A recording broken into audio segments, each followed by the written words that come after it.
Last class में आप लोगों ने देखा पी पाई बॉन्ड, और एक एग्जाम्पल लेकर आपको बताते हैं कि पी पाई बॉन्ड कैसे बनेगा। जैसे हमारे पास मान लीजिए कि O2 है, O2, ठीक है। तो आप जानते हैं कि O का एटॉमिक नंबर कितना होता है? 8। Electronic configuration 1s2, 2s2 and 2p4, ये इलेक्ट्रॉनिक कन्फिग्रेशन है। और आप ये भी जानते हैं कि जो O2 का जो बॉन्ड बनेगा वो आउटर मोस्ट सेल के इलेक्ट्रॉनों से बनेगा। तो चलिए, एक हमारा पहला O, Z = 8, मतलब एटॉमिक नंबर 8, ये आया कैसे? ये हो गया 2s,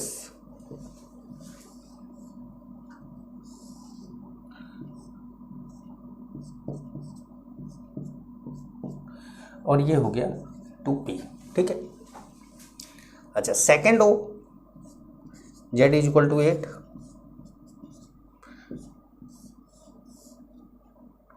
2s,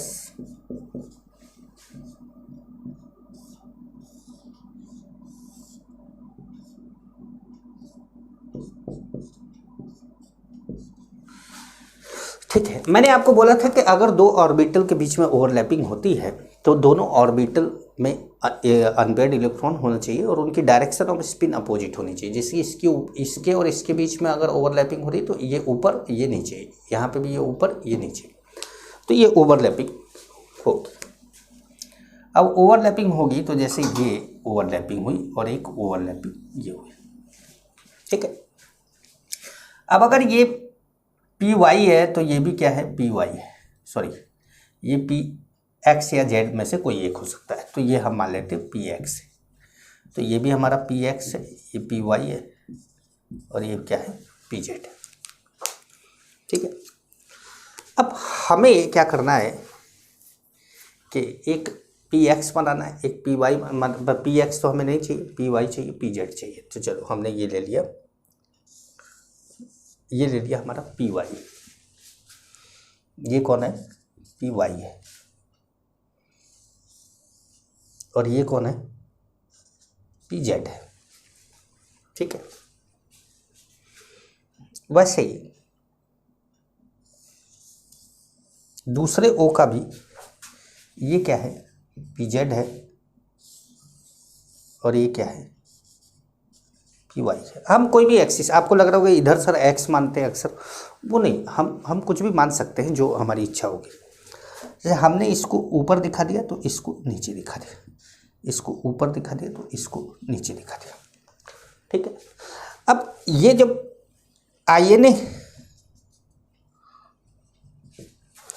INA हमने मान लिया z एक्सिस, तो अब ये दोनों ऑर्बिटल, ये d ऑर्बिटल नहीं है, ये दो p ऑर्बिटल है, ये pz है, ये px है। भाई आपको लगेगा कि डबल डंबल तो d ऑर्बिटल होता नहीं, ये डबल डंबल नहीं है, ये डंबल है एक अलग और ये डंबल है एक अलग, ठीक है।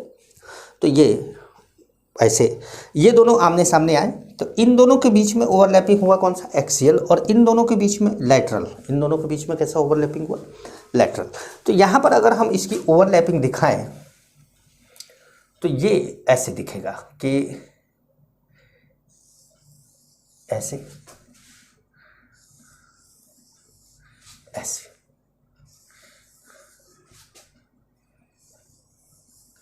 लेकिन हम लैटरल ओवरलैपिंग जब दिखाते हैं तब तो ऐसे दिखाते हैं। लैटरल ओवरलैपिंग तो हम ऐसे दिखाते हैं, लेकिन अगर हम लैटरल ओवरलैपिंग इसका इन दोनों का एकदम चिपका के दिखाएं तो ये दोनों इतना घुस जाएंगे कि आपको समझ में नहीं आएगा, इसलिए इनको दूर रखा हुआ है, ठीक है।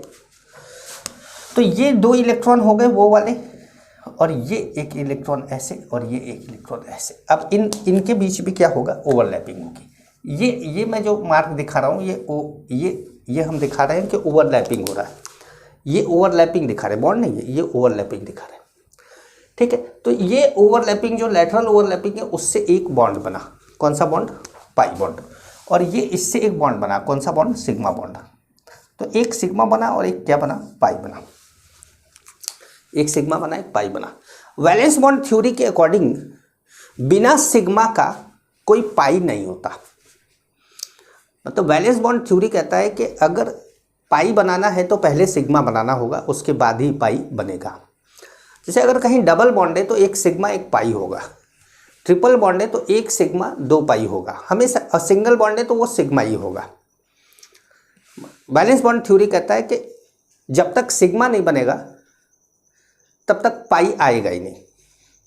लेकिन आगे चल के आप मॉलिक्यूलर ऑर्बिटल थ्योरी में पढ़ेंगे, C2 का मॉलिक्यूल, अगर C2 कार्बन C2 का मॉलिक्यूल अगर लेंगे तो उसमें आपको NCERT में भी दिया हुआ है कि दो पाई बॉन्ड है, उसमें दो ही बॉन्ड है और दो पाई बॉन्ड है, सिग्मा बॉन्ड है ही नहीं। लेकिन वो मॉलिक्यूलर ऑर्बिटल थ्योरी का कॉन्सेप्ट है। और यहाँ वैलेंस बॉन्ड थ्योरी कहता है, जो कि आपको स्पेशली वैलेंस बॉन्ड थ्योरी पढ़ना है, तो आप हमेशा जानते रहिए कि आपके दिमाग में ये रहना चाहिए कि सिग्मा बॉन्ड पहले बनेगा और उसके बाद अगर और बॉन्ड कोई बन रहा है तो वो पाई बॉन्ड बनेगा। मतलब डबल बॉन्ड है तो एक सिग्मा बन गया तो फिर अगला बॉन्ड पाई होगा, ट्रिपल बॉन्ड है तो एक सिग्मा बन गया, अगला बॉन्ड क्या होगा, पाई बनेगा। ठीक है, तो इस बात का आप ध्यान रखेंगे। तो ये O2 का मॉलिक्यूल था, मैंने आपको समझाया। अब ये तो बात हुई किसकी, पी पाई बॉन्ड की। ये कौन से बॉन्ड की बात हुई, पी पाई बॉन्ड की बात हुई। अब हम बात करेंगे P pi D pi bond की, बात करेंगे P pi D pi bond की। पी पाई डी पाई ओवरलैपिंग, सेकंड हमारा बी ले लेते हैं, पी पाई पी डी ओवरलैपिंग है ना,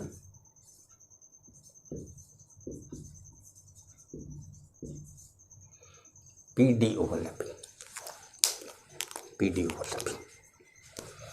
तो पी डी ओवरलैपिंग में जैसे हमने मान लीजिए एक पी ऑर्बिटल ले लिया, जब भी बनाते हैं कुछ टेढ़ा मेढ़ा गलती बन जाता है।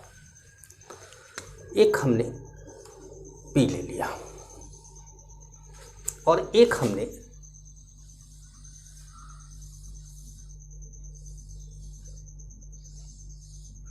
डी ले लिया, एक हमने पी ले लिया और एक हमने डी ऑर्बिटल ले लिया। ये INA मान लिया, ये क्या मान लिया, INA मान लिया। अब ये क्या है और ये क्या है, जैसे मान लीजिए अगर ये PX है तो INAX तो नहीं हो सकता। अगर ये PX है, मान लीजिए ध्यान से समझिएगा, अगर मान लीजिए ये PX है तो ये PX है और INA क्या है, Y एक्सिस है।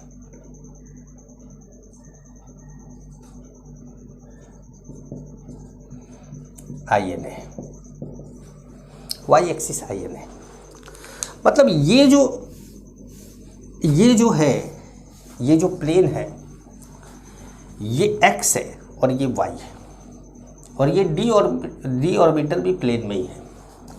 तो ये कौन है, ये DXY है भाई, ये X है और ये Y है और ये भी इसी प्लेन में है, तो क्या है, DXY।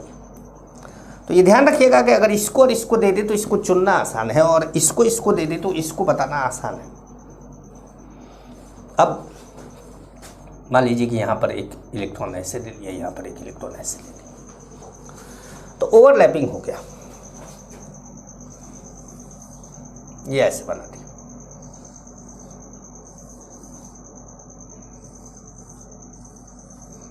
ऐसे बना दिया, ठीक है, ओवरलैपिंग दिखा दिया।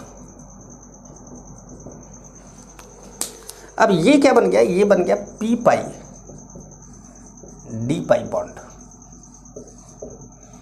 P pi D pi bond बन गया, ठीक है, P pi D pi bond, ठीक है।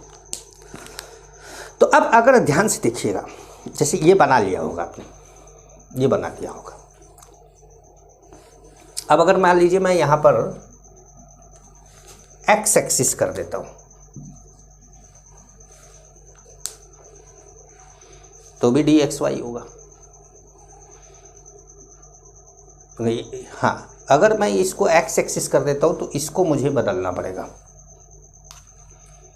इसको मुझे Y करना पड़ेगा, तभी नहीं ये ऊपर जाएगा, ये ऐसे जाएगा। ठीक है, तो ये डी एक्स वाई हो गया। अब आइए एक ऑर्बिटल पहले से ले लेते हैं और सोचते हैं कि क्या बनाएगा। चलिए इसको हटाते हैं, इसको हटाते हैं, इसको हटाते हैं, कुछ सोच के ले लेते हैं पहले। ये हमारा पी वाई है और ये पी वाई जेड है, ठीक है, क्लियर हो गया। अब हमको ये बताना है कि आई एन ए क्या हो सकता है। तो देखो ये वाई है, ये वाई है, तो जाहिर सी बात है ये क्या है। अगर ये वाई है तो ये क्या है, जेड है, तभी तो ये वाई जेड है, P P D sorry D. अगर मैंने पिछले वाले में भी पी लिखा था तो वो भी सही कर लीजिएगा, डी होगा, है ना। तो ये वाई है तो ये क्या होगा, जेड होगा, क्योंकि ये वाई जेड है। तो इसका मतलब है कि ये क्या है, आई एन ए क्या है, जेड एक्सिस है। समझिएगा आई एन ए का खेल, समझिएगा पूरा। आई एन ए का खेल समझ गया जो, वो बॉन्डिंग की बारीकी को जान गया। और जो आई एन ए का खेल नहीं समझा, बॉन्डिंग उसको भी आता है, पर जहाँ ऐसा क्वेश्चन आएगा वहाँ फंस जाएगा, वो बोलेगा हमें पढ़ाया नहीं गया। और उनके टीचर या जो भी ये टीचर हैं जो नहीं पढ़ा रहे हैं, वो क्या करेंगे, वो इस क्वेश्चन के आने के बाद पढ़ाना चालू करेंगे। इस तरह का क्वेश्चन जब आ जाएगा उसके बाद पढ़ाना चालू करेंगे। लेकिन हमने इसको, हम पढ़ा रहे, हम पढ़ा दे रहे। तो आज अब जैसे कि एग्ज़ाम है और हम एग्ज़ाम से पहले इसको बता रहे हैं, तो अगर ये आ जाता है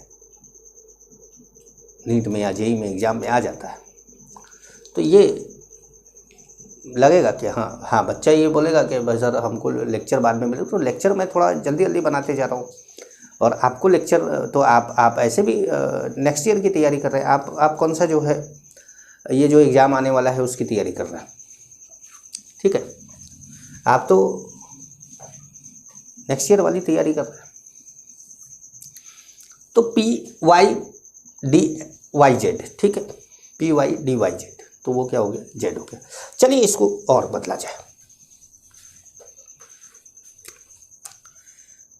पी जेड ले लिया जाए। तो ये क्या हो सकता है, डी एक्स जेड भी हो सकता है, डी वाई जेड भी हो सकता है कि नहीं। अगर ये डी एक्स जेड है तो आई एन ए क्या है, एक्स एक्सिस है। अगर वाई जेड है तो आई एन ए क्या है, वाई एक्सिस है। क्योंकि जेड तो हो ही नहीं सकता ना, जेड तो ऊपर है, इधर जाना है, इधर। तो ये ध्यान रखिएगा, इधर इसको मिटा देते हैं, समझ पाए। तो ये एक जो बनता है, हमेशा ध्यान रखिएगा कि P pi D pi bond बनाने के लिए जो डी होगा और डी ऑर्बिटल होगा वो d x Y, D Y Z, D x z में से कोई एक होगा, तीनों में से कोई एक होगा।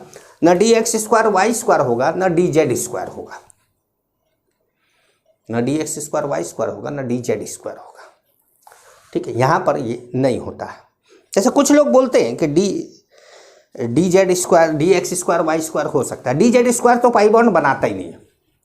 मतलब आप ये लिख सकते हैं कि d z square not form pi bond, D z square pi bond बनाता ही नहीं है। तो ये बात तो आप कहीं लिख लीजिएगा कि d z square can not form pi bond, वो तो पाई बॉन्ड बनाता ही नहीं।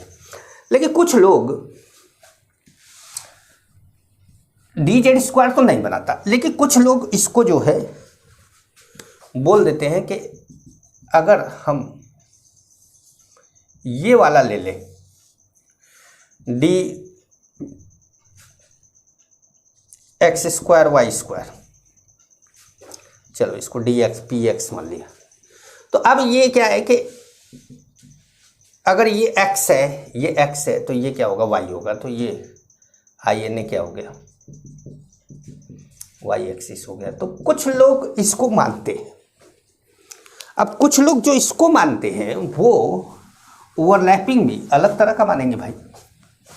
वो ओवरलैपिंग भी ऐसा तो मान नहीं लेंगे, ऐसा वाला ओवरलैपिंग तो d x Y D Y Z D x z में ही होगा। तो वो जो ओवरलैपिंग मानते हैं वो कुछ ऐसा मानते हैं, और वो बोलते हैं कि ये जो ओवरलैपिंग हुआ है वो ये हुआ है। या मैं दूसरे पेन से बना दूं इसको, मैं दूसरे कलर से बना दूं।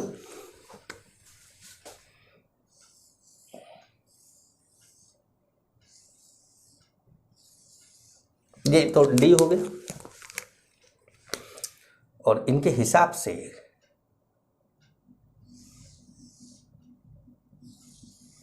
ये जो है ये पी ऑर्बिटल हो गया। तो ये इसको ये बोलते हैं कि यहाँ पर पी एक्स या पी वाई हो सकता है। अगर पी एक्स है तो आई एन ए क्या है, वाई एक्सिस है। और अगर ये पी वाई है और ये d x square Y square है तो I N A x axis है। लेकिन डी जेड स्क्वायर जो पांचवा डी ऑर्बिटल है वो पाई बॉन्ड बनाता ही नहीं है। तो उसके बारे में ध्यान रखिएगा कि जैसे मैंने आपको अभी तीन जो वो इसके पहले वाला जो पाई बॉन्ड बनाया था ये भी पी पाई डी पाई ही बॉन्ड है, तो इसलिए एक साथ ही बता रहे हैं। वो उसमें D x Y D Y Z D x Z जब वो स्ट्रक्चर बना के दे तो ध्यान रखिएगा D x Y D Y Z D x Z उसमें D x square Y square नहीं आएगा। D x square Y square कुछ लोग इसको बोलते हैं, मैंने कई किताबों में इसको देखा है, लेकिन मैंने किसी बहुत स्टैंडर्ड बुक में इसको नहीं देखा है। तो मैं बोल दे रहा हूँ, उसको बता दे रहा हूँ, लेकिन मुझे जो है भाई हमने कुछ प्रैक्टिकल तो किया नहीं है, हमने तो केवल पढ़ाई करी है। हमारे ग्रेजुएशन में पीजी में हमने पढ़ाई करी है, केवल चीज़ों के बारे में जाना है कि कैसे किया जाता है, लेकिन किया नहीं उसको। लैब में जो हम लोग करते हैं वो हम लोग जो करते हैं वो ऑर्गेनिक का टेस्ट करते हैं, इनऑर्गेनिक का क्वालिटेटिव एनालिसिस टेस्ट करते हैं, लेकिन ये सब टेस्ट हम लोगों को नहीं कराया गया। मतलब हमारी जो यूनिवर्सिटियां हैं वो एमएससी तक की डिग्री को ये सब चीज़ें नहीं करवाती। चाहे मैं जेआरएफ क्वालिफाई भी हूँ तो भी ये सब चीज़ें नहीं कराई गई। हाँ, नेट के बाद नेट से एक स्टेप ऊपर होता है जेआरएफ। लेकिन जो लोग इसी टॉपिक पर रिसर्च करते हैं, कल रिसर्च करते वाले भी इंडिया में रिसर्च जो करते हैं वो रिसर्च नहीं करते, वो तो 5 साल टाइम पास करते हैं। वो प्रोफेसरों के घर की सब्जी लाते हैं और उनका घर में पेंट करवाते हैं और वही सबसे उनकी पीएचडी पूरी होती है। वो लोग भी रिसर्च नहीं करते। लेकिन जो ढंग से रिसर्च करते हैं, जैसे विदेशों में कई ढंग से जहाँ रिसर्च होती है, जैसे मेरे एक भैया है वो रिसर्च कर रहे हैं, तो वो जो है चीज़ों के बारे में जानते हैं। मैं उनसे जब बात करता हूं तो वो तो खैर पॉलीमर पर रिसर्च कर रहे हैं, लेकिन वो चीज़ों के बारे में जानते हैं कि क्यों ऐसा होता है। तो हम वही बात करें कि ये चीज़ें मैंने देखी नहीं है, तो जो किताबों में लिखा हुआ है, कुछ बुक्स में लिखा रहता है तो वो मैं बोल दे रहा हूँ। जैसे सारी बुक्स में तो ये बात दी नहीं है, लेकिन d x Y D Y z और डी एक्स जेड के बारे में दिया हुआ। ठीक है, अब चलिए, मैंने आपको बोल दिया कि डी जो है वो जो डी जेड स्क्वायर है वो किसी तरह की ओवरलैपिंग नहीं करता। अच्छा, एक बात का ध्यान रखना है कि पी पाई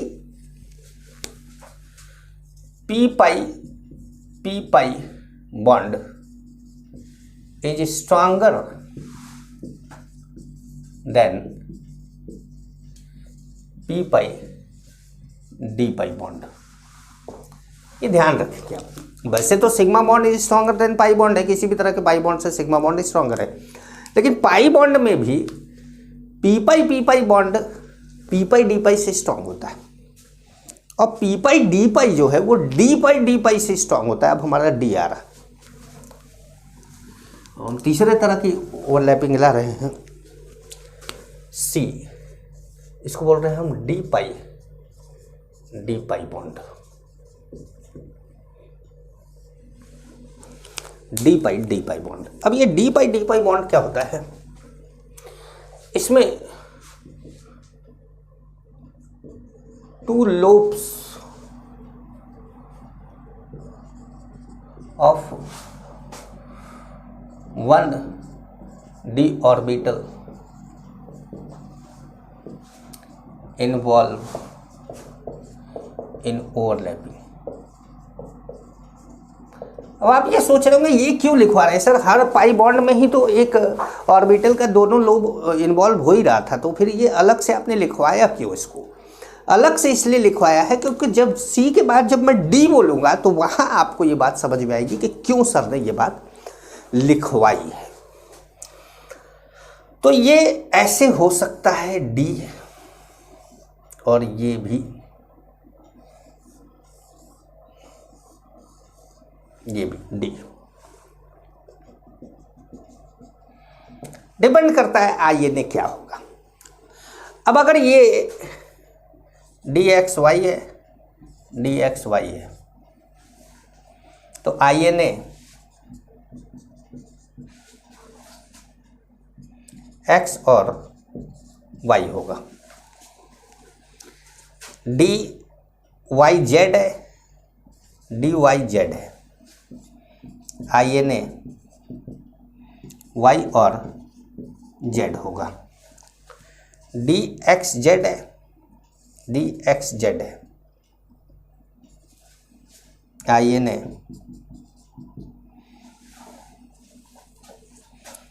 X और Z होगा। ध्यान रखिएगा जो है होगा वही आईएनए। DX² Y² है, DX² Y² है। अगर DX² Y² DX² Y² है तो INA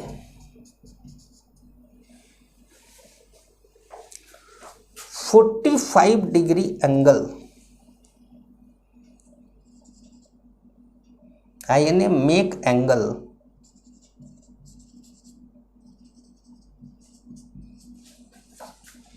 of 45 degree from X and Y axis। तो यहां आईएनए X और Y एक्सिस नहीं होगा, ये 45 डिग्री X और Y के बीच की 45 डिग्री पर आईएनए होगा। ये बहुत इंपॉर्टेंट बात है, ध्यान रखिएगा। बाकी तो ओवरलैपिंग हो रही है तो बहुत कुछ खास इसके अंदर नहीं दिखाना है आपको, बस ऐसे करके 4 बनाना है, इधर भी बनाना है और ऐसे करके ओवरलैपिंग दिखाते हैं। ये हो गया डी पाई बॉन्ड। यही बात मैं बोल रहा था आपको कि P pi is stronger than P pi D pi and P pi D pi is stronger than D pi इससे स्ट्रॉन्गर है। ठीक है, चौथे तरह का एक ओवरलैपिंग है, चौथे तरह का ओवरलैपिंग।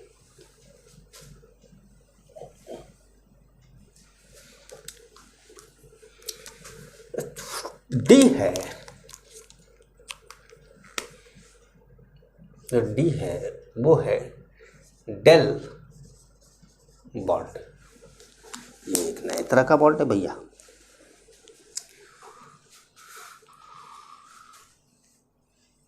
हाँ, ये नए तरह का बॉन्ड है। इसमें क्या बोला जा रहा है? इसमें बोला जा रहा है कि all 4 lobes of 1d orbital involve in overlapping. चारों लोब इन्वॉल्व हो रहे ओवरलैपिंग में, चारों लोब इन्वॉल्व हो रहे ओवरलैपिंग।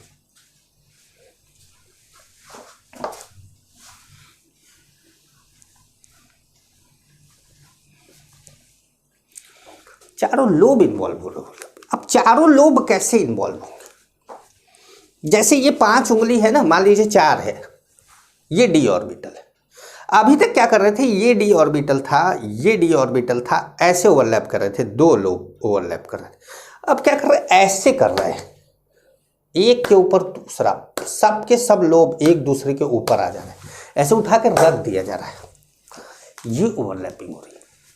अब ये ओवरलैपिंग कैसे हो रही है, ये ओवरलैपिंग देखने के लिए, आपको समझने के लिए थोड़ा सा ध्यान से देखिएगा, इसको ध्यान से समझिएगा।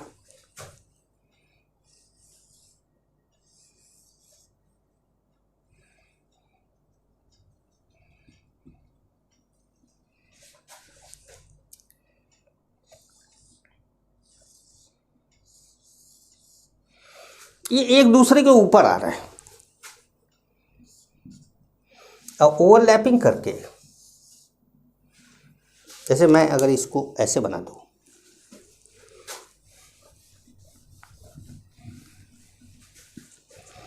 मगर इसको मैं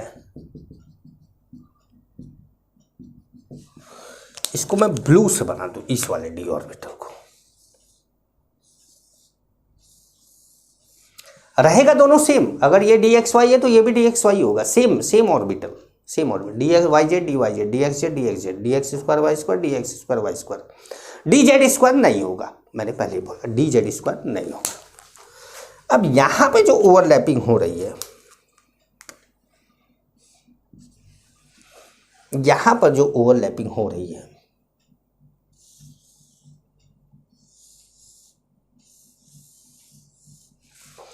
इसमें क्या हो रहा है कि इसके ऊपर ही दूसरा वाला है,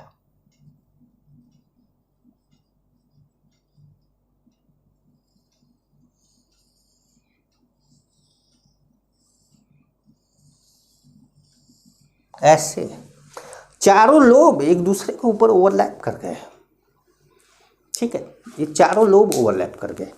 अब अगर d x y plus d x Y, D Y z plus d Y Z, D x z plus d x z, D x square Y square plus d x square Y square. तो अगर आप यहां पे आई N ए बताना चाहते हैं तो I N A perpendicular होना चाहिए, आई एन ए इसके परपेंडिकुलर होना चाहिए। अब एक्स वाई प्लेन के परपेंडिकुलर क्या है, जेड एक्सिस,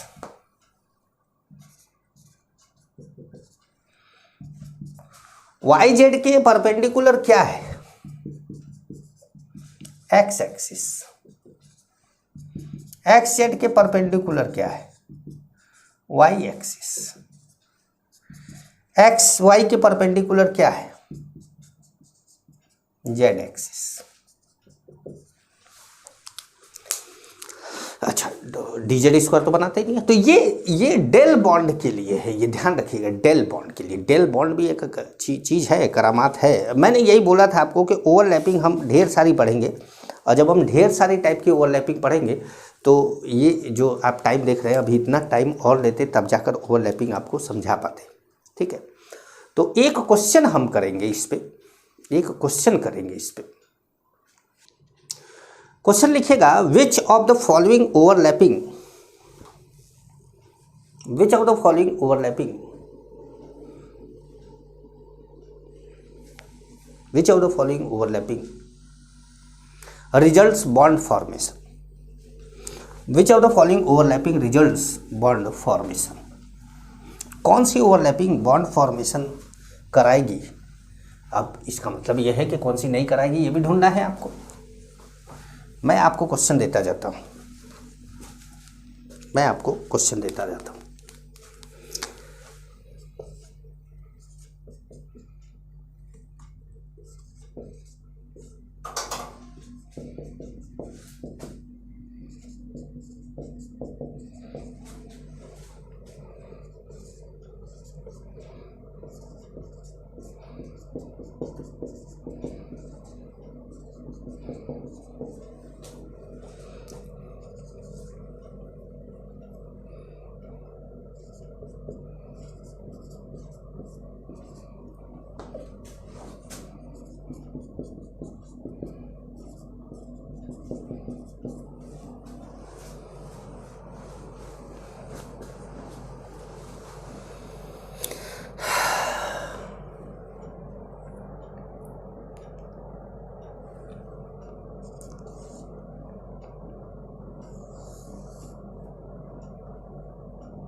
अब देखिए मैंने आपको 6 क्वेश्चन दिए, 6 क्वेश्चन दिए हैं। अब इसको ध्यान से समझना है। मैंने 6 क्वेश्चन अपने मन से कुछ भी दे दिया, मेरे नोट्स में पता नहीं क्या क्या लिखा हुआ है, मैं बार बार देखता उसको, वही क्वेश्चन देता, फिर तो नोट्स का क्वेश्चन आपके लिए एक ये होगा कि भाई अलग से क्वेश्चन करना है।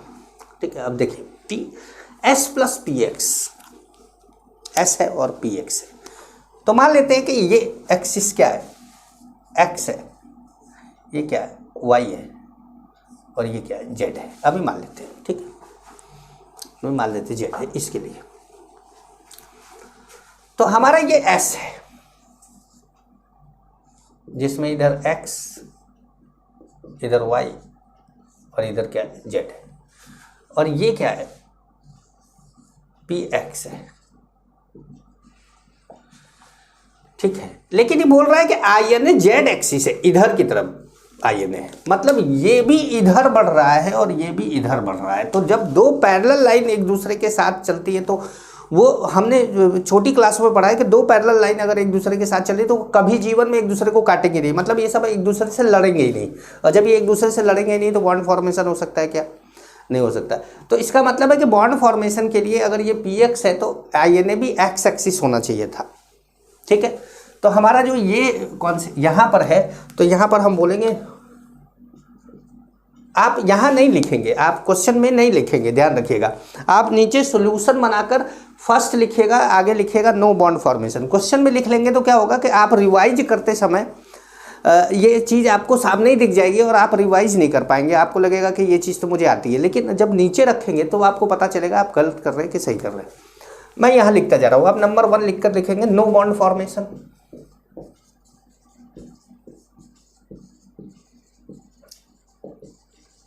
No bond formation. अच्छा देखिए, अब ये पी एक्स है, एक्स एक्सिस है, यहाँ पे क्या होगा, बॉन्ड फॉर्म्ड, यहाँ पे बॉन्ड बनेगा। एस है डी जेड स्क्वायर है, जेड एक्सिस है। आइए देखें जरा, ये एस है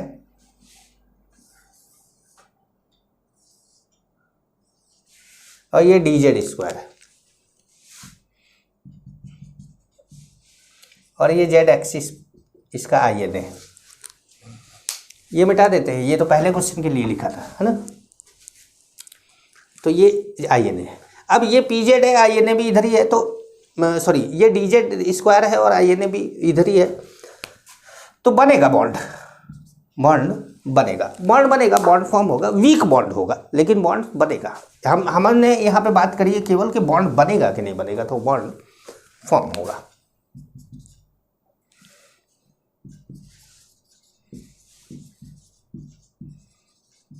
ठीक है, अच्छा यहाँ पे देखिए, अगर ये क्या है कि ओवरलैपिंग एस और एस के बीच में हो रही है, लेकिन ओवरलैपिंग मोर देन 50% हो गया। स्ट्रक्चर देख के लग रहा है कि मोर देन 50% है, नो बॉन्ड फॉर्मेशन। इतना ज्यादा भी घुल मिल मत जा रही है, जैसे बोलते ज्यादा मिठास में जो होते हैं वो कीड़े लग जाते हैं। पीजेड और डी एक्स वाई, अब एक पी जेड है और एक डी एक्स वाई है, तो चलिए आइए देखते हैं। चलिए मान लीजिए कि ये डी एक्स वाई है,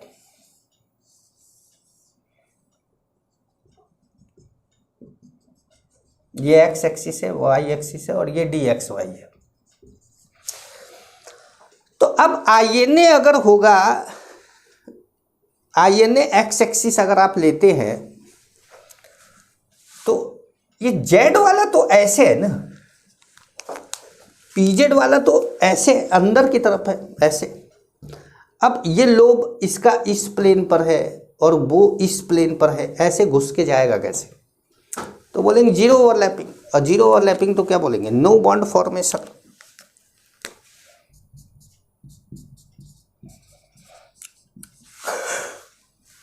नो बॉन्ड लिख दिया, फॉर्मेशन लिख लेना अपना। P x d x y, ये जेड एक्सिस, पी एक्स है डी एक्स वाई है। अब पी एक्स तो ले लिया लेकिन I N A z axis ले लिया। अब I N A z axis ले लिया तो ये पी एक्स तो है, पी एक्स तो ले लिया आपने,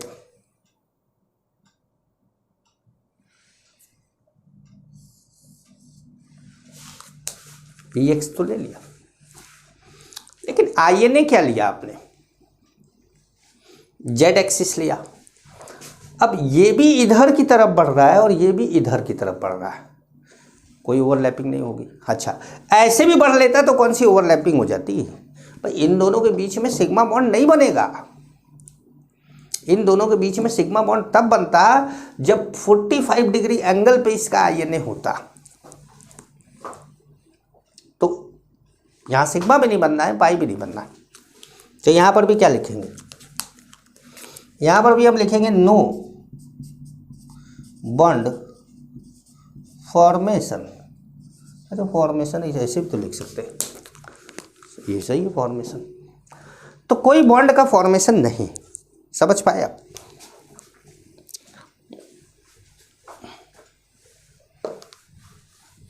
लिखा का एग्जाम्पल और देते आपको,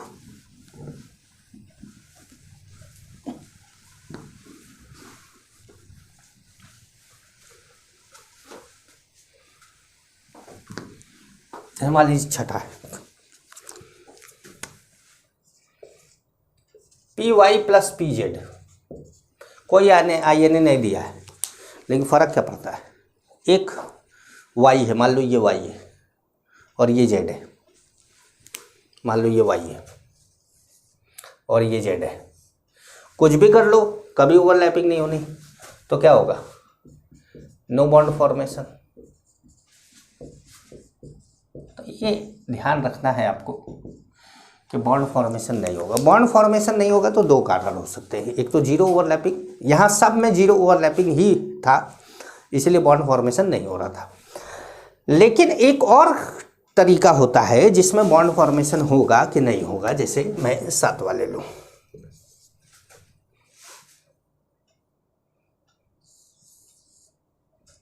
पी एक्स पी एक्स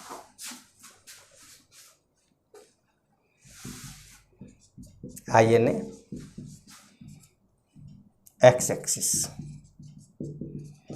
इसके बाद अब आपको लगेगा अब सर बॉन्ड बन गया, अब बॉन्ड बन गया, लेकिन अगर उसने क्वेश्चन में ऐसे दे दिया तो डिफरेंट साइन की ओवरलैपिंग भी बॉन्ड फॉर्मेशन नहीं देती है, नेगेटिव ओवरलैपिंग होती है, नो बॉन्ड फॉर्मेशन। तो यहां आप बोलेंगे negative overlapping,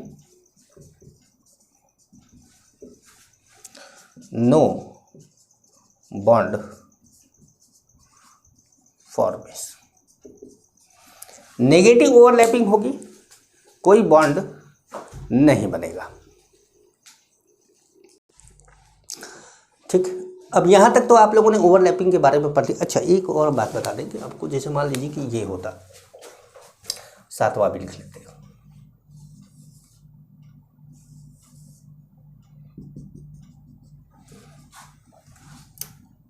I N A z axis ले लिया, ये पी वाई है, ये पी वाई है। कैसा, अब तो ओवरलैपिंग हो जाएगा, ये तो बताया था आपने। लेकिन अगर उसने साइन दे दिया तब गड़बड़ा जाएगा।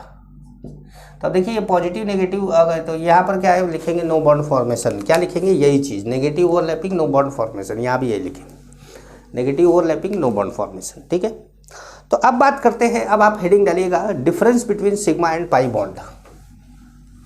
Difference between sigma and pi bond, difference between sigma and pi bond. दो कॉलम बना लीजिए, मैं बोलता हूं आप लिखते जाइएगा, difference between sigma and pi bond. ठीक है, जो पहले लेफ्ट में आप सिग्मा लिख लीजिए, राइट में क्या लिख लीजिए, पाई लिख लीजिए, बराबर का कॉलम बना लीजिए। ठीक है, सिग्मा बॉन्ड में फर्स्ट पॉइंट लिखिए, it is form by axial overlapping of orbitals. It is form by axial overlapping of orbitals. ठीक है, पाई बॉन्ड में लिखेगा it is form by sideways और lateral overlapping of orbitals, lateral overlapping of orbitals.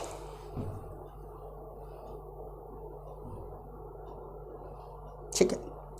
Second point sigma में लिखिएगा, there is S dash S S S comma S P P P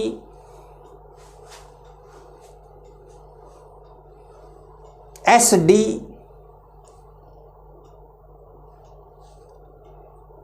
and P D overlapping. S D और P D overlapping भी होती है लेकिन बहुत weak bond बनता है, इसलिए उसकी चर्चा नहीं करी थी, पर डिफरेंस में लिखते हुए लिख लिया जाए। पाई बॉन्ड में लिखिएगा, there is P P P dash P करिएगा, P P comma P D D for Delhi D P D D D D D overlapping. ठीक है। थर्ड पॉइंट लिखिएगा सिग्मा में, electron cloud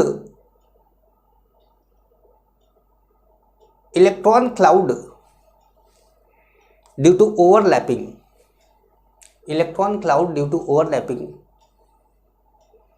present on INA, electron cloud due to overlapping present on INA। जो electron क्लाउड होगा overlapping से, जो electron cloud generate हुआ है, दोनों इलेक्ट्रॉन मिले हैं, एक्सियल ओवरलैपिंग हुआ है, वो कहाँ होगा? INA पे होगा, INA पे होगा। पाई में लिखिएगा, electron cloud is above and below the INA। मैंने बताया था कि pi bond above and below overlapping से बनता है, तो अबव एंड बिलो INA होगा। ठीक है। सिग्मा में लिखेगा, it is more stable and less reactive. Sigma bond जहाँ कहीं पर अगर सिग्मा बॉन्ड और पाई बॉन्ड कहीं बॉन्ड तोड़ने की बात आए कि किसको तोड़ा जाए, सिग्मा को तोड़ा जाए कि पाई को तोड़ा जाए रिएक्ट कराने के लिए, तो अगर ऑप्शन है तो पाई को तोड़ा जाएगा, अगर ऑप्शन नहीं है तब सिग्मा ही है खाली, तब तो सिग्मा को तोड़ा ही जाएगा। तो सिग्मा क्या है? More stable and less reactive. और पाई में क्या लिखोगे? Less stable and more reactive. Fourth point था। Fifth point,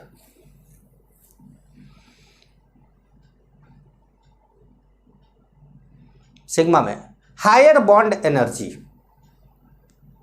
higher bond energy bracket में लिखेगा 80 किलो कैलोरी पर मोल, 80 किलो कैलोरी पर मोल। ये एक आइडिया है, सभी सबके सिग्मा बॉन्ड के बॉन्ड एनर्जी अलग अलग होती है, एक जनरल आइडिया है। ठीक है। और पाई बॉन्ड में लिखेगा 65 किलो कैलोरी पर मोल।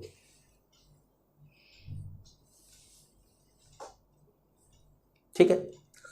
फिर सिग्मा बॉन्ड पे आइए, सिक्स्थ पॉइंट, सिक्स्थ है, फिफ्थ सिक्स्थ ही होगा।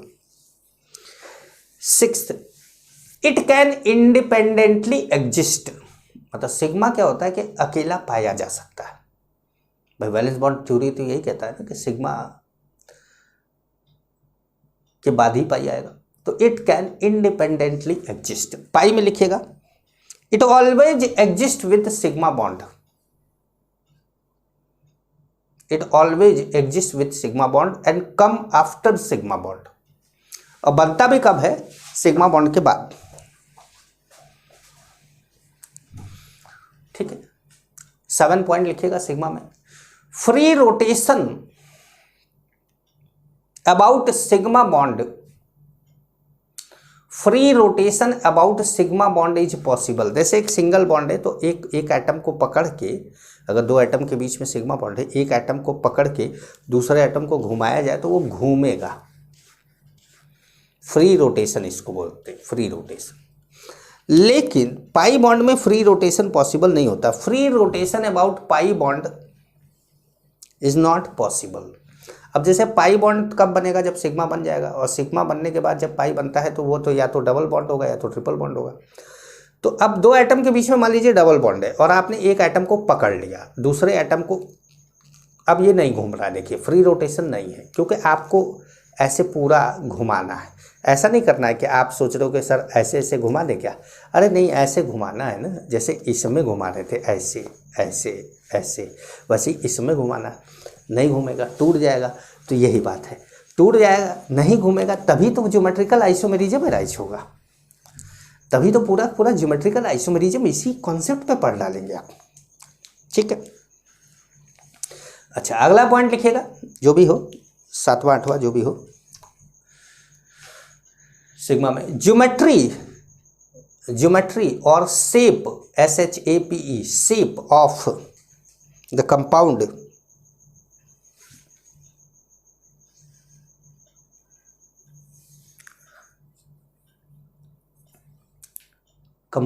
Is determined by sigma bond. Geometry या शेप जो होता है वो डिटरमाइंड होता है सिग्मा बॉन्ड से। ठीक, पाई बॉन्ड में लिखे, pi bond does not have any role to determine geometry of compound. Pi bond does not have any role to determine geometry of compound.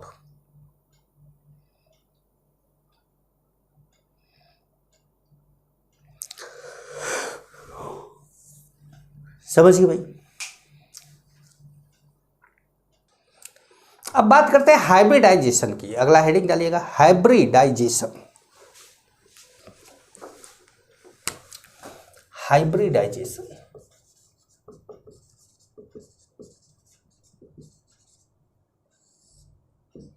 एक बच्चे ने मुझे बताया था कि जब मैं लिख रहा था हाइब्रिडाइजेशन तो कभी मैं SA लिख देता हूँ, कभी ZA लिख देता हूँ। तो उस बच्चे ने मुझे बताया कि अमेरिकन जब आप इंग्लिश लिखते हैं तो उसमें ZA लिख देते हैं, और जब ब्रिटिश लिखते हैं तो उसमें SA लिख देते हैं। कमाल की बात उसने मुझे क्लास में बताई थी। अच्छा, मुझे नहीं पता था ये बात। हाइब्रिडाइजेशन क्या होता है? हाइब्रिडाइजेशन, तो हाइब्रिडाइजेशन आप अगर बायो के स्टूडेंट हैं तो आपने पढ़ा होगा, जैसे ब्रिंजल,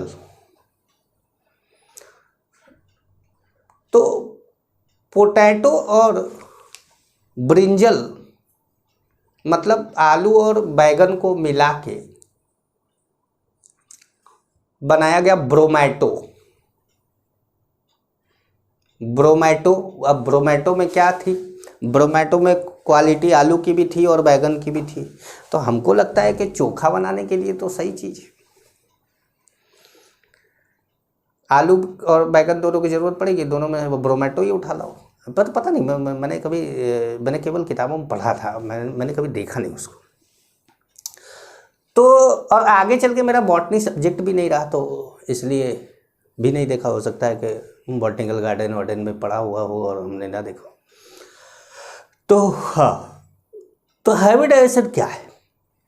तो हाइब्रिडाइजेशन की डेफिनेशन लिखना चाहते हैं तो पहले तो हाइब्रिडाइजेशन की डेफिनेशन की जरूरत क्यों पड़ी, पहले ये बात लिख लीजिए। लिखिए, VBT could not, VBT valence bond theory, VBT could not explain about equivalence of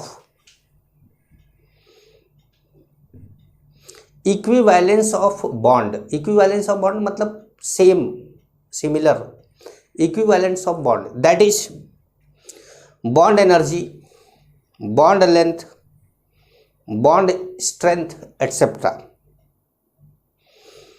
And to explain equivalence of bond या bond parameter लिख लीजिए, equivalence of bond parameter, concept of hybridization is introduced।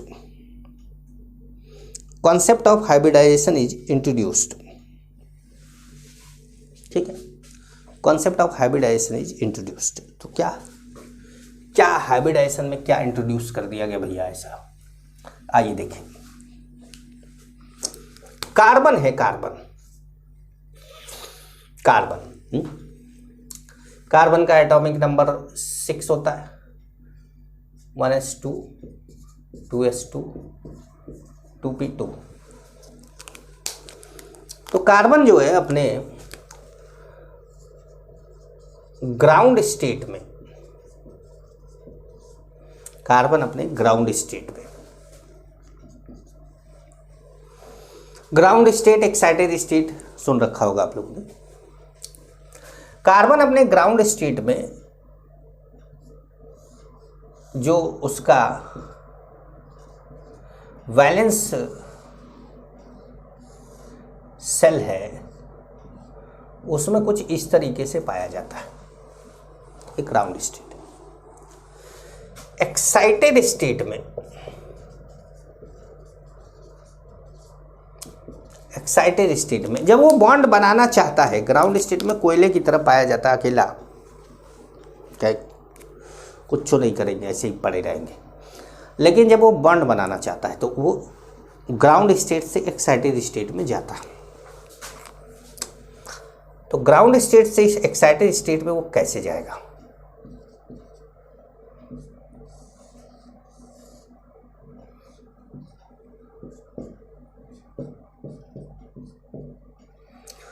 One electron of 2s promoted to 2p. One electron of 2s promoted to 2p, ये excited state हुआ। अब इसके पास 4 electron हैं, 4 unpaired electron है और ये 4 बॉन्ड बना सकता है, 4 बॉन्ड बना सकता है। ठीक है, 4 बॉन्ड बना सकता। अब बात करते हैं किसकी? CH4 की। तो carbon H H H H, इन चारों में से कोई भी बॉन्ड तोड़िए तो चारों बॉन्ड की एनर्जी क्या है? बराबर है। मतलब ये तोड़ दो तो भी उतनी एनर्जी लगेगी, ये तोड़ दो तो भी उतनी एनर्जी, कोई भी एक बॉन्ड तोड़ो एनर्जी सेम लगेगी। जबकि VBT के अकॉर्डिंग, VBT के अकॉर्डिंग जो होना चाहिए था, VBT के अकॉर्डिंग जो होना चाहिए था वो क्या है?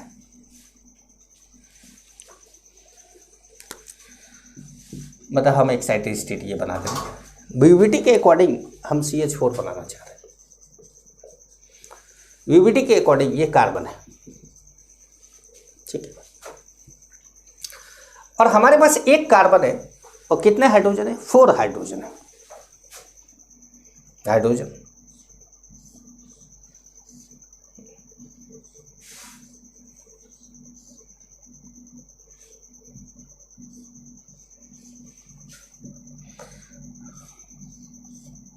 जो हाइड्रोजन छोटा नहीं होता गया एक्चुअली, हम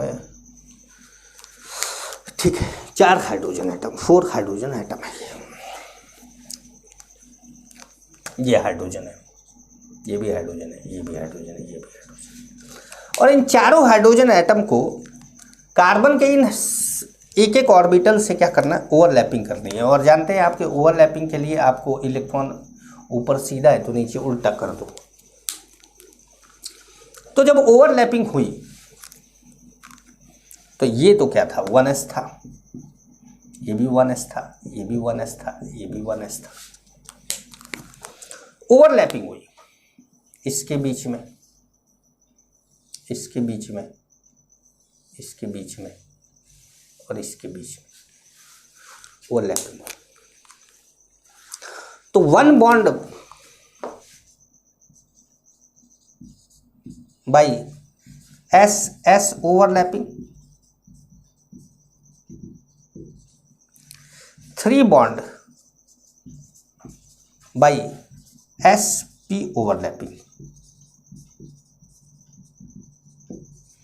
भाई ये S है, ये P है, तो 3 बॉन्ड तो SP ओवरलैपिंग से बना। That means there are 2 types of bond, एक स्ट्रॉन्गर होगा तो दूसरा क्या होगा? वीकर होना चाहिए। ठीक है, तो there are 2 types of bond.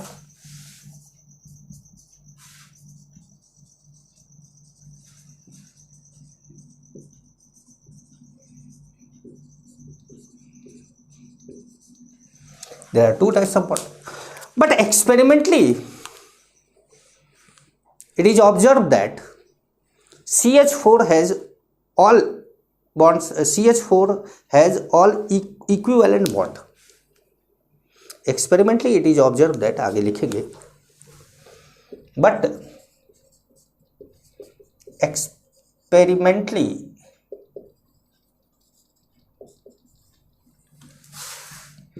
it is observed that CH all bonds of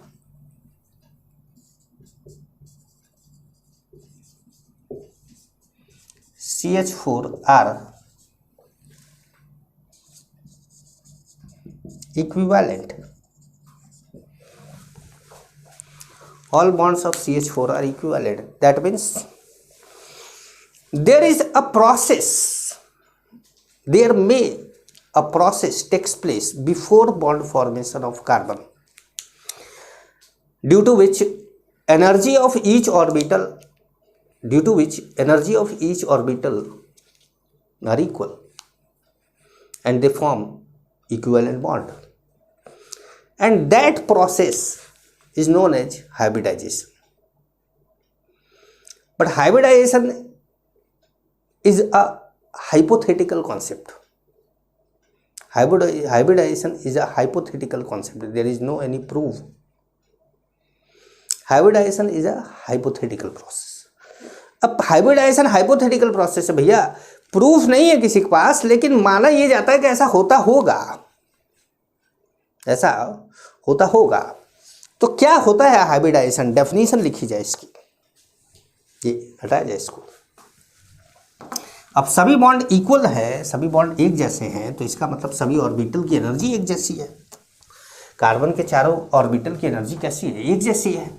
और कार्बन के चारों ऑर्बिटल की एनर्जी एक जैसी कैसे हो गई, क्या हुआ ऐसा? जैसे मान लीजिए कि मेले में दो लोग जा रहे हैं या चार लोग जा रहे हैं, चलिए चार लोग, हमारा चार ऑर्बिटल था, चार लोग मान लेते हैं।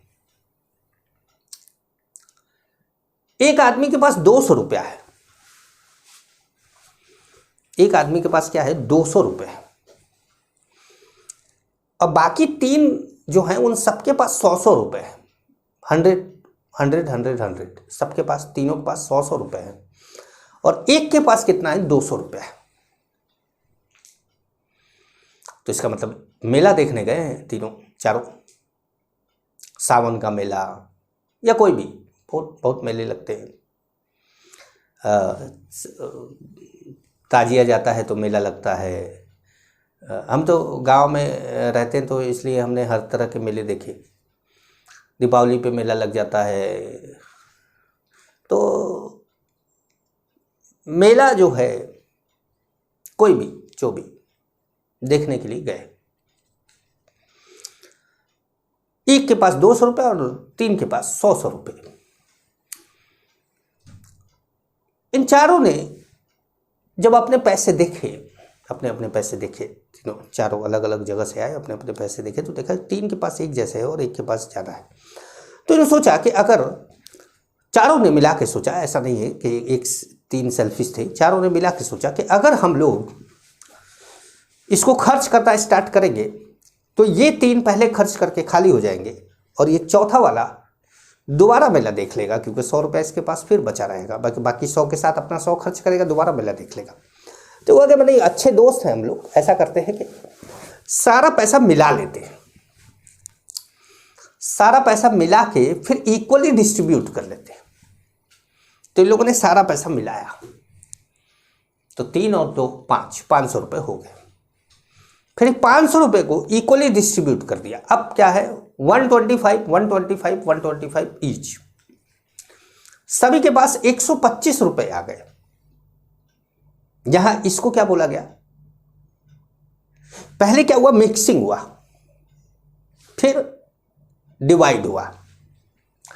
लेकिन मान लो एक और आदमी आया जो पैसा ही नहीं लेकर आया था, कि यार मैं तो कुछ लाया ही नहीं हूं, मेरे को कुछ दोगे? तो कहा भग, कुछ मिलाया नहीं है तो नहीं दिया जाएगा।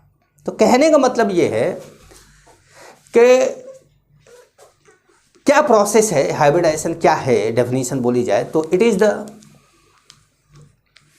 Mixing of 2 or more slightly different energy orbital जैसे हमने तो 100 और 200 को मिला दिया, यहाँ पे बहुत बड़ा डिफरेंस था, लेकिन एक्चुअल जो हाइब्रिडाइजेशन है वो स्लाइटली डिफरेंट एनर्जी ऑर्बिटल के लिए, कि इट इज मिक्सिंग ऑफ 2 और more slightly different energy orbital to form same number of similar energy orbital. Slightly different energy orbital को मिलाकर same number of similar energy orbital का। अब slightly different energy orbital बनाना चाहिए था 100 और चौथे के पास 120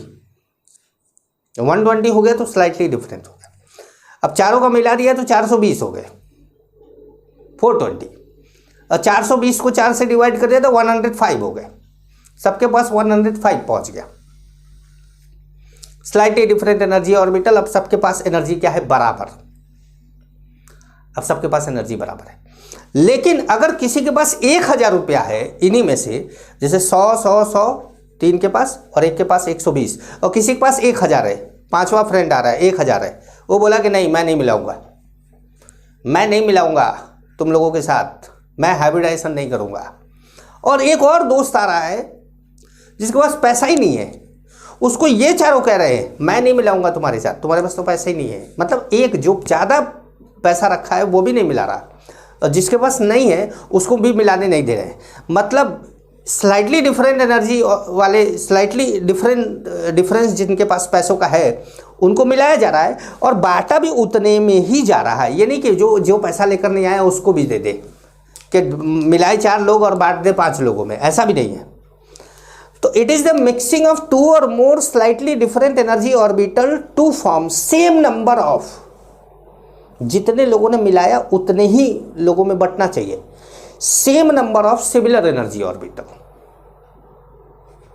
समझ गए? डेफिनेशन लिखेंगे, it is a mixing of 2 और more slightly different energy orbital to form same number of similar energy orbital. ठीक है, same number of similar energy orbital. अब आप लिखेंगे main points of hybridisation, heading डालेंगे मेन पॉइंट्स ऑफ हाइब्रिडाइजेशन। तो main point of hybridisation को आप heading डाल दीजिए। इस टॉपिक को यहीं बंद करते हैं और अगले क्लास में आप लोगों का हाइब्रिडाइजेशन स्टार्ट करेंगे। नमस्कार।